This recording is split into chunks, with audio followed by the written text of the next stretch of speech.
If I could I please ask everyone to stand for the invocation and pledge? Heavenly Father, we thank you. Lord, we ask that you guide this council, guide myself, as we try to do our best to make the best decisions for our constituents in the city of Walton. Lord, we ask that you keep us from short-sightedness and pettiness, keep us safe, keep our families safe, and keep our town safe. In your Son's name we pray. Amen. I pledge allegiance to the flag of the United States of America and to the republic for which it stands, one nation, under God, indivisible, with liberty and justice for all.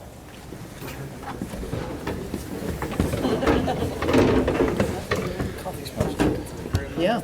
All right. I haven't drank that yet. You want one? I just skipped straight to the invocation. I forgot to say, oh. All right, I'll just talk loud. Welcome to the City of Walton City Council meeting for January 9th, 2024. Could I get a roll call, please? Rose Beach. Here. Amy Long. Here.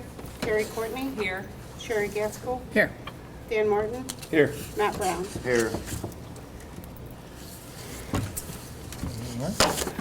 Few quick announcements. January 15th, City Hall will be closed for Martin Luther King Jr. Day. February 6th will be a caucus meeting at 6:30 in council chambers at City Hall. February 13th, there will be an events planning meeting at 6:15 at the Senior Center. And February 13th will be a council meeting here, 7 p.m. at the Senior Center. If I could I please get an approval of the agenda?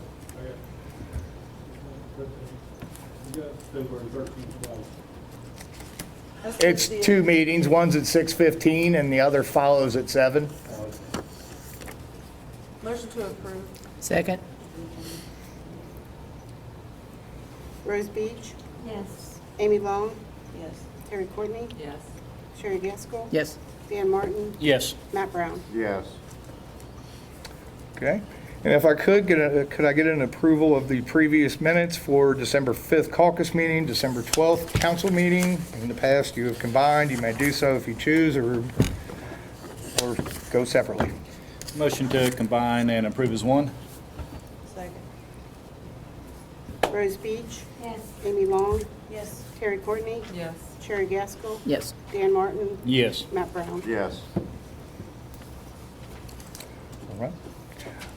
Citizens' comments, Mr. Morris? Yes, sir, I do, but I waited until we go over ordinance 2023-13 for the second reading, or doing that? You can do it now if you want. I can do it now? Yep. It talks about things, being in the street and go down a storm drain. And you may recollect, there was another meeting where I talked about that. And it was determined that there was really nothing to do, and that I offered to go around the neighborhood and pick up all the papers. And it was suggested I not do that because I might get in trouble. So how are we going to determine when those papers wash down the streets, whose responsibility it is according to this code? If a couple of them wash in front of my driveway, and I don't get them picked up in time, and they're not my papers, is that going to be me responsible for that or someone else? I think this is more, I didn't draft this. This is sponsored by Councilwoman Long. Maybe she can answer that, but, I think this is more so geared towards leaves and grass clippings as opposed to papers. Yeah, it doesn't have papers in it. It does have litter in there. You could, Mr. Morris, I don't think we're going to come, track you down for papers. I don't think so either, but it seems like there would be I'm up on my something street. in Yard place waste. to Like 10 a prohibit week. people from doing that, to Think we're against one. incentivize people not to leave their papers out until Wednesday, Thursday, Friday. Because we typically get rain once a week around here, I think most of us would agree to that. And you could probably go in my neighborhood right now, and those in the paper my dog and I picked up this week, there's probably some out there. And we live on that hill, the storm drain is downward, where does water go? Down. So it drags all those papers with it right down to the storm drain. You can find papers there that have been run over by cars, so that tells you they've been there for a week or more. There are people there in the neighborhood, as other neighborhoods, that brought this up, about grass clippings and leaves being blown in the street. So how are we gonna enforce that, and how are we gonna know who does it? That's my question. I think it's a very valid question. So I'm just throwing that out. And then the next thing I'd like to know is what kind of preventative measures do we have to prevent a busload or truckloads or even a carload of illegal immigrants coming into our little city? What was the Because, what pardon did you me? say? I didn't catch what you said. Are there any rules in place or thoughts in place to prevent all these little immigrants, illegally coming into our country and then coming into our county or into our state? If I were a criminal, and I'll testify that I'm not, I would be looking for the. How are we gonna prove that? Pardon me? How are we going to prove that? You don't have to. I have to. Just Googling. But how are we going to monitor these people to tell if people are coming into our society illegally? Do we have anything in place for that, Mr. Moore? That you know of? Immigration law is a federal law, not a state law. So there's nothing we could do. If somebody came into Boone County or the city of Walton illegally, there's nothing we can do about it? If the feds can't keep them up? It's the Fed's responsibilities to enforce federal law. Well, we know they're not doing that. So do we have anything to preempt that? Well, They we could don't just- have any motels or anything for them to stay in. Pardon me? We don't have motels or anything for anyone to stay in Walton itself. They would literally have to rent a house. So that's just for Walton itself, though. But we got a lot of empty warehouses. Mr. Morris, this is going to get off track. It's a good question for debate but I think it's a law enforcement question. Major Mark, kind of answered that a little bit. And honestly, I think you run the risk, just my personal opinion, and the counselor might say the same, but, you run the risk if you see a house and it's got, several immigrants in it, and you send law enforcement there with no knowledge or no proof that they're illegal immigrants, and turns out they're here illegally, you open yourself up to some serious litigation there, I would think. I'm trying to insinuate that I would do that. Well, I didn't say you were, but I'm saying we as a city, I don't have an answer for that. We don't have the power or the money to just up and fly people to wherever, like Governor Abbott in Texas did. And I don't really think, I think we've got. I'm not asking for that either.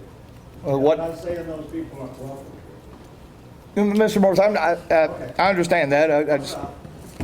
You don't have to stop. No, you don't have to stop at all. I'm just curious what I don't know how to answer that for you. I got an answer for Yeah, I think Major Mark, and I appreciate your question, and I know it's a concern. If you're on Facebook, you see that they're reporting that people are living along the railroad tracks, right? And so, and with that, and I know you're a Christian man, and I know that you don't see yourself above anyone, but there is a law in this country, and it's being overstepped, but Major Mark, I guess, offered the best answer, which is it's federal law. Even if they're caught on a federal crime, nothing is done to them. Suppose someone illegally drives through our city, there's a pedestrian, maybe even a young child, walking across the street. The illegal alien has no driver's license, no right to be in our country, and hits that individual or damages some property. Can anything be done to him, or do we have to wait for the feds to come in? Well, in that case, if a person's driving without a license, that's a violation of Kentucky law. Okay? If they recklessly or wantonly or intentionally, struck another person and injured or killed them, they violated Kentucky law. So in that case, there's Kentucky law that's applicable, whether or not the person's here legally or not. but we see other states where that isn't happening. So my thinking is, if we got 50 states, this could possibly happen in the state of Kentucky. Where the person kills somebody, they don't get deported back to their country. Some of them don't even get arrested. Some of them go to jail and they're out 2 days later. I mean, I believe that's happening in our country. If I'm wrong, somebody can prove me wrong. But I did 23 years in the Air Force. I worked for the federal government. I know how the federal government operates. I know my responsibilities as an American citizen. And I abide by it. And I have to abide by them when I go to a foreign country.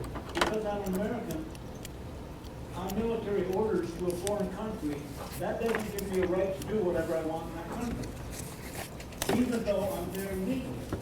These people are illegally here doing things that we would never get away with as a legal citizen. That just frustrates me. That's why I got so upset and sat down. Because it's like urinating into the wind. I'll try to be polite. Urinating in the wind. Well, and you know, honestly, I think that there's people that probably share your same concerns. I know there are. There are, and I could only say, well, what I can do about it is vote, you know? Oh, I do that. I know, I wouldn't miss that. absolutely. January 15th, go do your. I think the mayor and Major Mark have covered the issue pretty thoroughly. We just don't have the jurisdiction to enforce federal law. But like Major Mark said, if they break a city ordinance or a state law, we do have jurisdiction, and that's why we have the sheriff's office. And we do have a court system that you hear about people going in and out of the jail. That doesn't happen here. Yeah, I know it's primarily big cities, and that's why I brought up the subject, we're a small city. This would be a great place to hide out. I could probably find 1,001 areas to hide out in this little city where you would never find me, if I wanted to do that. Don't worry, Major Mark, I'm not that kind of guy. I'm gonna do it. John Jay. Yeah, I'm not gonna do any of that kind of stuff. I've been evaluated by the military, which is one of the requirements, whether you're going in or coming out. But anyway, I'm just concerned about all these things. My family lives here. My grandchildren live here. I want security for this city and for my family and all the residents of this city. I just took responsibility for the city, didn't I, Sheriff? Because I'm the only one here representing the city.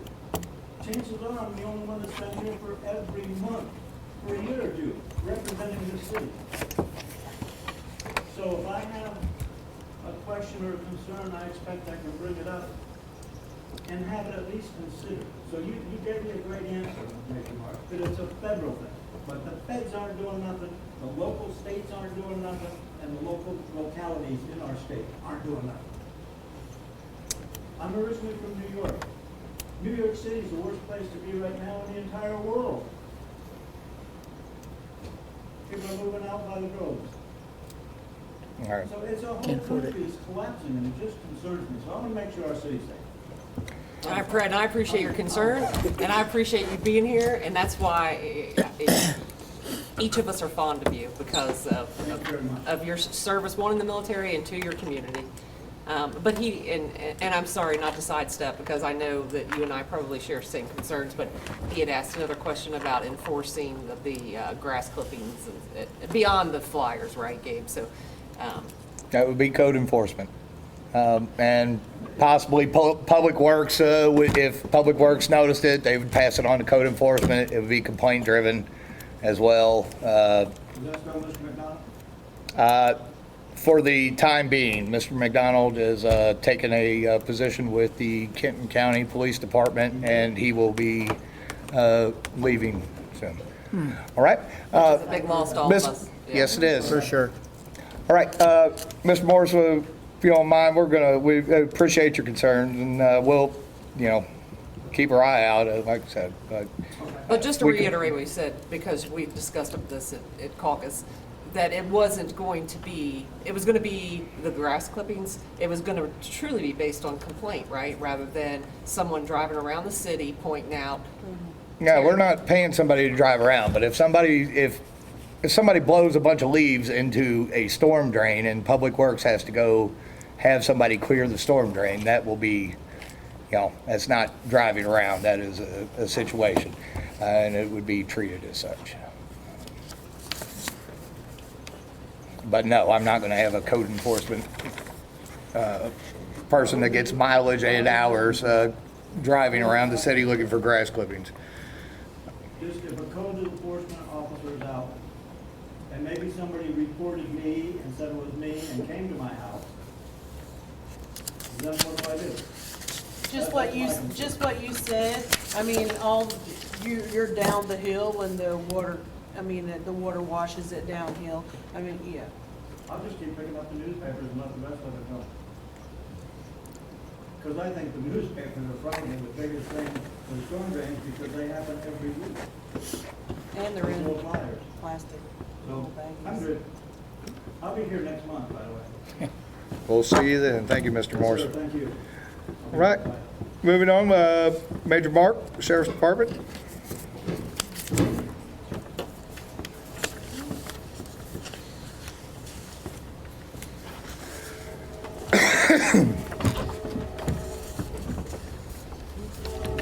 Right, good evening, everybody. Happy New Year to you. There's the Sheriff's Department activity report for the city of Walton for the final month of 2023. There was 921 law enforcement events in the city. Some of those included 3 911 hang-ups, responded to 25 alarm drops, 5 attempts to locate, 3 animal complaints. Deputies worked 19 accidents. They logged 19 business checks, attempted 57 criminal or civil summonses, investigated 3 criminal mission reports, one of which was the truck job at the Gates house that I believe the mayor has successfully mediated. Responded to 15 domestic disputes, 4 complaints of intoxicated persons, 5 emotional crises, 1 juvenile trouble call, 6 motorist assists. They went on 2 overdoses, 8 requests for information. Deputies logged 408 spot checks, handled 17 suspicious activity reports, investigated 1 theft. They logged 20 traffic complaints. And we'll get back to Catalina at the end of the report here regarding traffic complaints. Deputies did 49 traffic stops, logged 12 vacation checks, handled 21 vehicle complaints. They unlocked 15 cars, went on 7 one-person calls. All told, they issued 61 citations and made 4 arrests. I want to double back first to the citation numbers. If you notice, citation numbers for November and December have been significantly higher than in past months. We use a CAD system. The fire department uses the same system where it's a computer-aided dispatch, where the dispatch center might dispatch a call, and they use the radio, but also it's logged up in the computer in the car, and then that furthers the information to the computer system at dispatch. For the past 5 years, how I've been getting your citation numbers is when a deputy would clear a call or clear a traffic stop, they have to put in a disposition. So what I was counting was, any traffic stop or other call for service where they put in citation as how they cleared the call. But that wasn't necessarily reflecting all the calls where they might have cited somebody or arrested somebody, and also not necessarily, in the case of the traffic stop, the number of citations they issued. So what I've started doing since November is I can go on the state police website and do an extract for the geographical boundaries of the city of Walton, and they'll give me a list of every citation that's issued in your city. So it's a little better reflection of how the law is actually being enforced in the Walton area. Like for instance, deputies issued 61 citations in Walton in December. If I'd gone the other way and just looked at dispatch records, it would have been 13 instead of 61. Wow, that's a big. Yeah, and if that's also reflected in the annual report that I did for you all. So there were 801 citations issued in the city for the year 2023. Now, back to Catalina. Since with that complaint, deputies have monitored that 11 times. They've stopped 4 cars and issued 1 citation. Hopefully it's having some impact. Anything else I can answer for y'all, or any questions? I will note that I thought, one day I did a slow and go at a stop sign, and I thought the irony if I'm the one pulled over, but you know, what's fair is fair. That has happened. You know how many times like a deputy would pull somebody over and give them a ticket, and the person will go, but I'm the person who complained. Well, you had a valid complaint. Should have known that. Thank you for all you do. Yes, thank you all. Thank you. All right. Moving along, Fire District, Chief Vest. Chief Vest.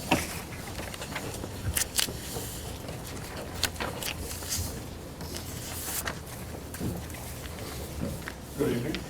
Good evening. Hope everybody had a happy and safe holiday season. Everyone should have a copy of the report that you do monthly. This report provided you was for the entire calendar year 2023. But all the breakdowns and everything, I'm not going to stand here and bore you all with all those numbers and statistics. You all can look at that if you're leisure, if you like.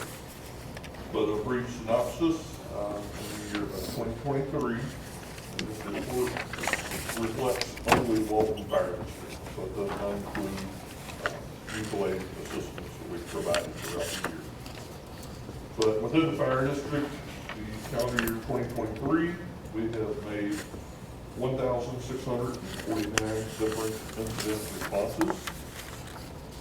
Out of that 1,649 responses, 866 of those was within city limits, which is the equivalent of 52.5% of our phase 1 response.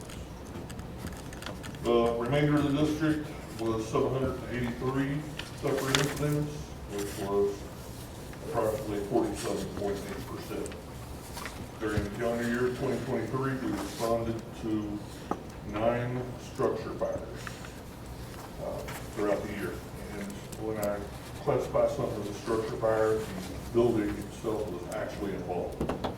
So this isn't somebody's smoke detector went off, we got there, and a garbage can smoldering inside, or maybe nothing at all, maybe a fault to the barn or something like that. This was true structure fire responses.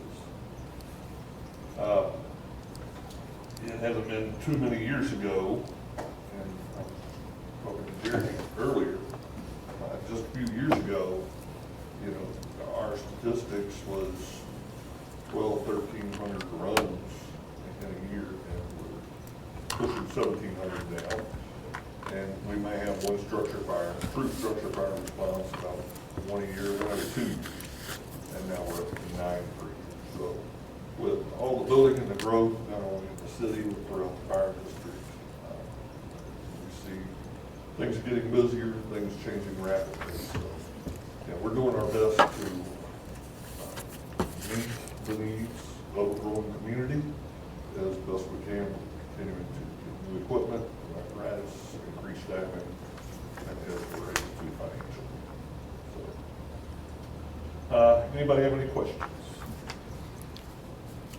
Chief, it's not really on topic, but just for my personal curiosity, when there's a burn ban in effect, you know, if I'm driving along, I see a fire out there, somebody's burning brush or something. Is that something where you guys want that call, or is it something where you kind of just let it slide, you know, that time, if they're not being dangerous? I mean, we'll come out whenever we get a call or notification or something like that, and we'll go out and we'll assess the situation. Sometimes it is within the parameters of the law and is allowed, depending on specific situations, circumstances. Sometimes it's not, and definitely if it's being done in an unsafe manner, we'll put the fire out. We don't go cite people for, you know, and really beat up on them or anything, you know, verbally about it. We just try to educate people, you know, tell them why the burn ban is in effect. Here's the parameters of the burn ban. Here's what's allowed. And we try to handle that in a pretty civil manner with folks. And 99% of the time that goes over well. It works out for everybody. Gotcha. So, you know, in short, if you see something going on like that, you know, if you got any concern about it, don't hesitate to call Boone County Dispatch. Our non-emergency number is 859-371-1234. If you have an idea of what it is being burned, approximate size, just an estimation, is it close to any trees, you know, wooded areas, structures, anything like that, and is somebody there watching or not? And that's all helpful information to us. Appreciate it. Anyone else? Thank you, Chief. Thank you all. Thank you. Thanks, sir. And last but not least, Matt Bogan, Cardinal Engineering. I have a fairly short report this month. No real updates on the bridge project. We're just working on their design for the pole location to maintain clearance around the bridge, but they didn't have an ETA on when we expect to see that or anticipation cost for that location. On our road projects, everything, all of our 2023 road work is wrapped up. The last couple concrete pours got done right before Christmas. Got the final invoices, just need to go out and do a punch list inspection, make sure there aren't any issues that need to be corrected before we pay that out. We also, Jerry and I talked about the recurring drainage issue on Nicholson Avenue where it meets Main Street. You see that area where there's the manhole, the asphalt kind of crosses up.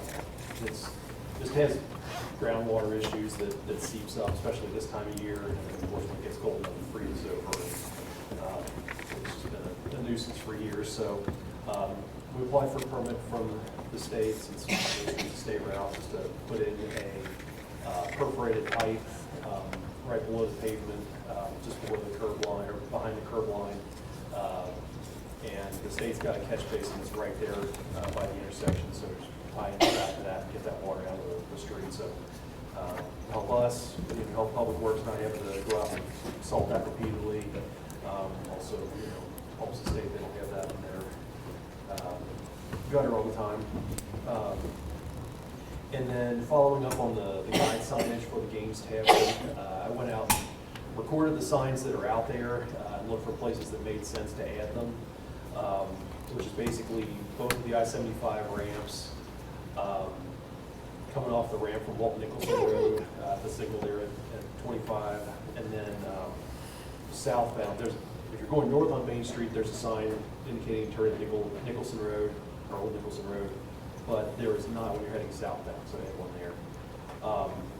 Also, the signs that are out there have the Main Street Historic District marked as well, so just propose, put up some additional guide signs for that as well.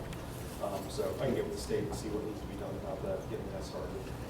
And then Matt, on that as well, Richwood Road, the new, where you turn to go south, that's the main one that I really want. Okay. They've got one This is Benton. with Benton Farms. Okay, yeah, I had that too. Yeah, I consider that, some attractions will have like 5 signs, which that would put it about in that area. South, there's nothing out there currently. And then on the splash pad, the contractor in Public Works has been working on putting in the supply and the drain lines. Jerry and we were out there today, putting in the drain line to the stream because we've got a nice puddle with all the rain we've had. So we're getting there. Get things prepped so we can work on putting in the pad and the fixtures with the weather improves. So, any questions from council? Matt, with the work, I'm guessing Duke was doing it on the utility poles, on Main Street where they're putting in the steel poles. Right.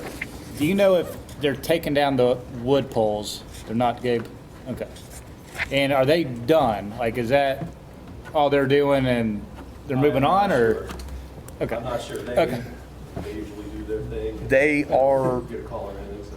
they are putting in the steel poles or anywhere throughout the county, throughout northern Kentucky, I guess really in their region, that where there's a wooden pole but a main power line. So like the heavier duty stuff that's up at the top, that's what they're switching over. I could call Ken Muth, our government representative from Duke, and find out more tomorrow. I'm due to give him a Yeah. call anyways. I was just shoot you a I'm just text. curious, no real reason. All right. All right. Thanks, everybody. Thank you. Thanks, Matt.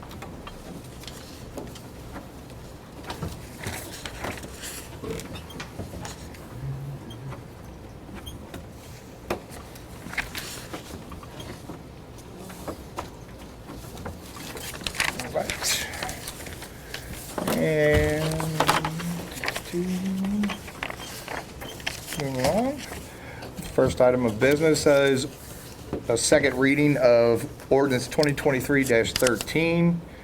Ordinance of the City of Walton, Kentucky, amending Chapter 92 of the City of Walton Code of Ordinances in order to provide that depositing of leaves, grass clippings, and other yard waste on the sidewalk, streets, storm sewers is prohibited as a public nuisance and providing for civil fines for public nuisances. Counselor? Thank you, Mayor and Council. The Mayor just read the title to the ordinance, and the summary includes the language that's in Section 1 of the ordinance. As he indicated, we would be adding a provision to declare the following a nuisance. No person shall sweep, blow, discharge, throw, allow, or otherwise deposit yard waste, grass clippings, leaves, sweepings, litter, or other matter onto a sidewalk, street, or roadway, or into the storm sewer, drain, gutter, or catch basin, or cause the same to be done. And then Section 2 provides reference to the penalties for violation of that nuisance ordinance. So that is the second reading, and it's up to council. You can adopt this ordinance by motion. Motion to approve. Second. Rose Beach, Yes. Amy Long, Yes. Terry Courtney, Yes. Sherry Gaskell, Yes. Dan Martin, Yes. Matt Brown. Yes. All right. Well, on the next deal here, I'd like the motion to go in a closed session, and, Counselor, if you could provide the Yep. reasoning. That would be KRS 618101B, where public discussion of acquisition of real estate by a public agency would interfere with our ability to negotiate the proper price, could affect the value of the property under consideration. Thank you, sir. And may I ask, so by moving it into closed session, it's simply about affecting the price, but not being, I mean, we are still able to communicate to the city that, or the citizens, that this is something that the city is looking to purchase. Absolutely, and that's why the resolution is on the agenda. But if you want to discuss the price, that's what the closed session would be for. Understood. Then we would need to come out into open session and adopt the resolution. There is no price included on the resolution. Once the contract is entered into, then it can become public. I'll second Matt's motion to go into closed section. Rose Beach, Yes. Amy Long, Yes. Terry Courtney, No. Sherry Gaskell, Yes. Dan Martin, Yes. Matt Brown. Yes.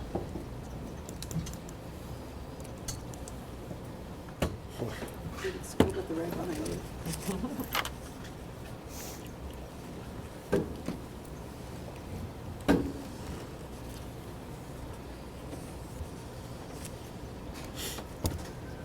All right.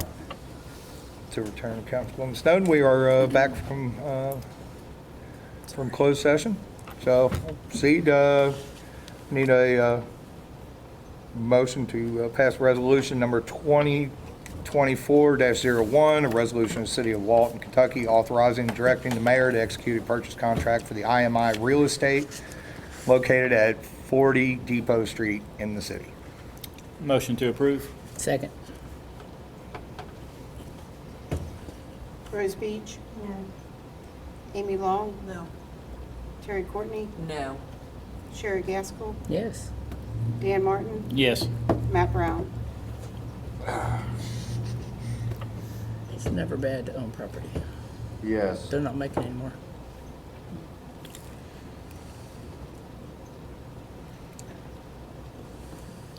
Mike, I'm unfamiliar with resolutions, forgive me. Mayor breaks a tie. Yes.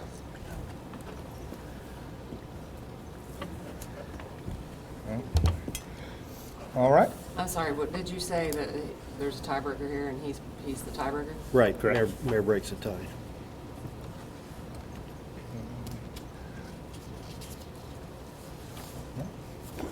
Well, council comments, Rose Beach.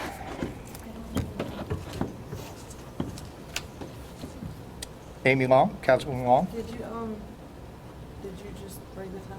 Yes. Okay, I missed the elephant in my mouth.